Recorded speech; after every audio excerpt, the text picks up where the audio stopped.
Karens in the PTA are gossiping about my bras. At about 9 p.m. one night, someone kept pounding aggressively on my door. As a single woman living alone, I was scared. They wouldn't stop, so I called 911. Well, it turns out the guy is actually part of our neighborhood watch. He's also on the PTA with my sister. Now she's mad at me because my name's coming up in their meetings. They've been complaining that I don't wear a bra. My question is, why is that a topic of conversation at a PTA meeting in the first place? I'm unmarried with no kids. My sister is married with 3 kids and bought a house about 3 or 4 years ago in the super nice suburb of town. It's a great area with lots of parks, trails, and a really good school system. I found and bought a house in the same neighborhood. I loved it for the size of the yards. Great for my dogs. I also love that I can now walk or jog to all the trails and the local lake. It is, however, very suburban, and most of the people here have families, making me a little bit of an outlier. I'm fine with that. I don't really care. I live in the house by myself. The neighbors have been nice, but most of them hang out with each other and have play dates with the kids. There are neighborhood barbecues that I've been to. So a week ago, I'm watching TV at home around 9 p.m., and all of a sudden, my dogs start going crazy. My doorbell rings multiple times, and then rapid knocking. I jump off my couch, look at my Ring doorbell, and it's a stranger, male, knocking on my door. I have no idea who he is, and he just keeps banging on my door. My dogs are freaking out, so I called the cops.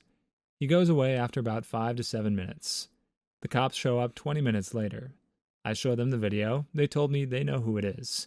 They wouldn't tell me, and then they left. The next day, I get a phone call from my sister. She's super irritated that I called the cops on Dave and asked how I could do that in this community. I'm confused. Who is Dave? Oh, it's apparently the local neighborhood watch guy and school teacher, and he thought I was driving too fast down the street and wanted to talk with me. I was flabbergasted. First, there's no way to drive fast in this neighborhood. There are stop signs everywhere. There are cops everywhere because they have their own police force, and there are speed bumps every 2 blocks. Second, why didn't he call, text, or email before knocking on the door at 9 p.m. on anyone's house, much less a single woman at home? My sister said that my reaction was totally over the top. She said, "You don't live in the hood anymore. People visit other people." I stand by my right to be safe and not get harassed by the neighbors. My sister's angry because there was no danger whatsoever, and apparently this was the discussion at the PTA meeting. And since I wasn't there, because why would I go to a PTA meeting, she was charged with defending me, and now she looks bad by association. She also brought up that I walk my dogs without a bra on all the time, and that's just not good. What the heck? She wants me to reach out to Dave and apologize and say that I'm absolutely sorry for calling the cops and driving fast. She told me that I needed to play nice with the neighbors unless I wanted to be moving in a year. Maybe I did overreact, but I'm just so annoyed that I don't want to do anything related to that. And maybe that makes me the jerk. Thoughts? I don't know much about this from a woman's perspective, so I can't really comment on whether it's normal to call the cops on a man for knocking at your door. The comments on Reddit say there's no way he would be knocking at 9 p.m. unless he was trying to coerce some kind of favors out of the original poster. That feels a little bit like an overreaction. I do, however, understand wanting to be safe and not answer the door to a stranger when you're alone, so I definitely can't fault the OP for that much. Honestly, even if every comment on this video said that calling the cops was overboard, I'd still take OP's side in the end, based on the PTA meeting alone. What kind of PTA has nothing better to talk about than a woman who doesn't even have kids enrolled in the school? Aren't those meetings supposed to be about bettering the students' education? They can't be too dedicated to that cause if they're wasting their meeting time to talk about some woman going for a walk without a bra on. That feels wildly inappropriate. Just because your meeting takes place in a school doesn't give you license to spend your time gossiping like children. Also, if OP's driving was a problem, then I have to imagine the incident occurred at a time when kids were likely to be walking home from school or playing outside, which means Dave had all evening to knock on her door before it got dark out. I won't fault him for not calling first. These people don't know each other, so how would he know what number to call?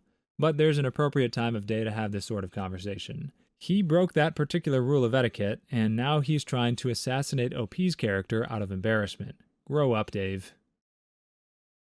My mother cheated, and the whole family blamed my dad for it. I'm 22 and have 3 younger siblings. Our parents are no longer together because of my mom's infidelity. She was seeing my best friend's dad. When my father found out, he kicked her out. She ended up moving in with her partner and broke 2 marriages. This all happened 6 years ago, and my siblings saw my dad as the bad guy who kicked their mother out. My 15-year-old brother and 12-year-old sister decided to live with my mom, and dad only had them on weekends. My 18-year-old brother stayed with us because he was closer to my dad already. But he didn't know what caused our family to fall apart, and also seemed to resent my dad. I visited my mom as often as I could, and she seemed happy to have me. But I was the only one who knew what happened. My dad never talked bad about my mother, and never let my siblings know why they split, even if he had to be seen as the bad guy who kicked her out. And my mom never took any responsibility for what she did to our family. They get along with Jeff, my mom's husband.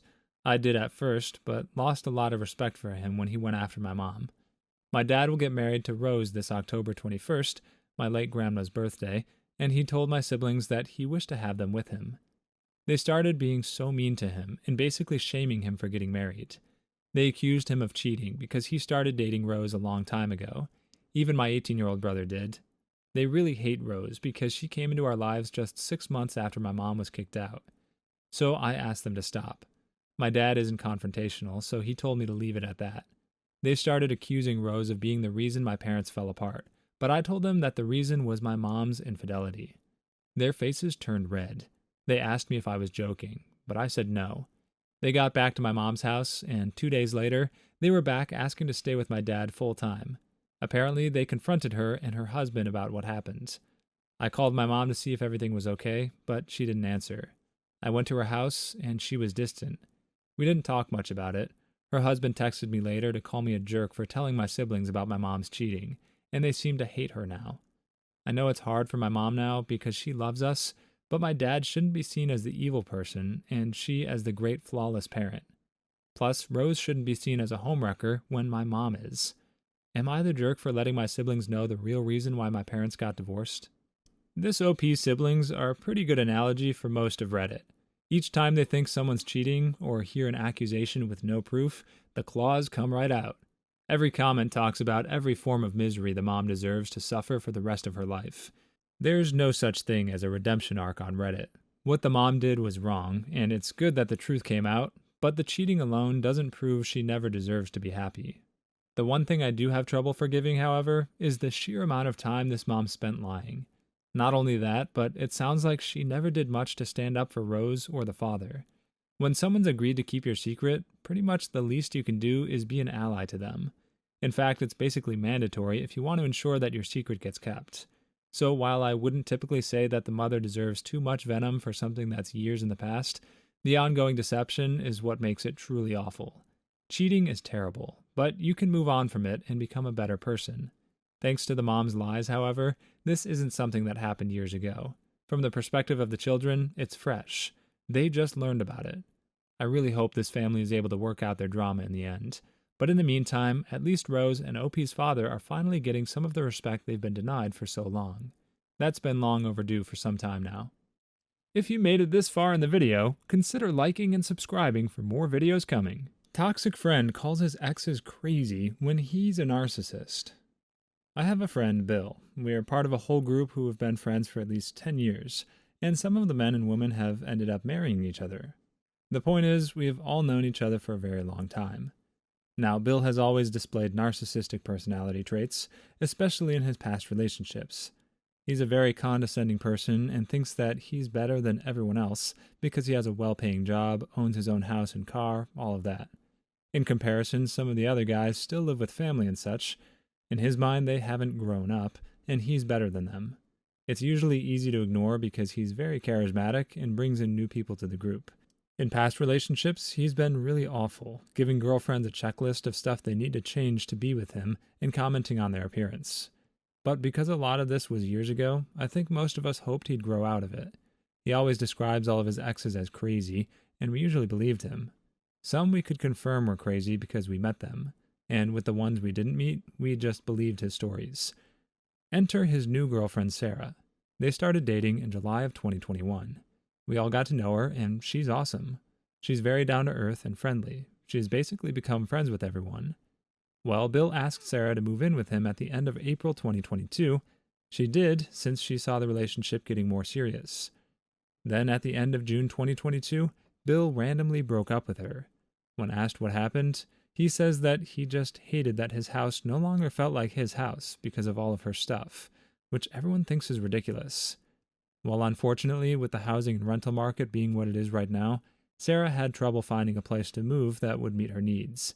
She found one place that she took, but the place isn't available until September 30th, so she had to stay living with Bill. I know from talking with both of them that Sarah wanted to be as mature and friendly about the whole thing as possible, but Bill has done nothing but be as antagonistic as possible. He's done stupid stuff like blaring the TV when he knows she's trying to sleep. And he's also done really cruel things like calling up a booty call, putting her on speakerphone, and talking to her about when they could hook up when he knew Sarah could hear it. Anyway, the guys were all hanging out, and Bill kept complaining and trying to sound like the victim in the situation. And I finally said, "Stop trying to play the victim. No one here thinks you're the victim in this. Actually, if you could have been mature about the breakup, then there wouldn't be any victims. This would have just been a relationship that hadn't worked out. But you made Sarah the victim by all of your actions, so just stop whining and get over it." Everyone else agreed with me, but Bill got angry and left. Am I the jerk for how I handled it? If everyone agreed with you, except for the one guy who everyone agrees is a jerk, then were you really worried that you might be the jerk? The OP has a pretty fair point. There never needed to be a victim here. Just because a couple doesn't work out, it doesn't mean they need to resent each other or treat each other poorly. It's quite possible to be civil about things, and while I wouldn't recommend a couple continue living together after breaking up, this was supposed to be a temporary deal. If he really didn't like it, he could have tried to help her find a place. That would have been a lot more compassionate than the route he took. I hope this friend group is able to look back at some of Bill's exes who they've judged in the past and realize that maybe a lot of these women weren't crazy at all. If Sarah is such an amazingly sweet girl, then it's hard to believe he chose her of all people to be the first girl he mistreated. There might easily be a history of this sort of thing, and it sounds like Bill hasn't been held accountable for it before. This might break up the friend group, or at least push Bill out of it. Hopefully more accountability will help him change. If not, then maybe getting rid of Bill is just the price for keeping Sarah around. Workaholic husband lies to get out of his father-in-law's funeral. My dad passed away days ago. My sister's husband said he couldn't be present for the funeral because he had to go on a business trip out of town, which made my sister even more devastated. She's got so much on her plate. Pregnancy, my nephew, and now our dad's passing. My brother-in-law is a grade A workaholic, and it's affected his social life, but he refuses to admit it. The day of the funeral, my boyfriend was the one driving us. We drove past my brother-in-law's workplace at 8 p.m. and saw his car in the parking lot. I couldn't believe it.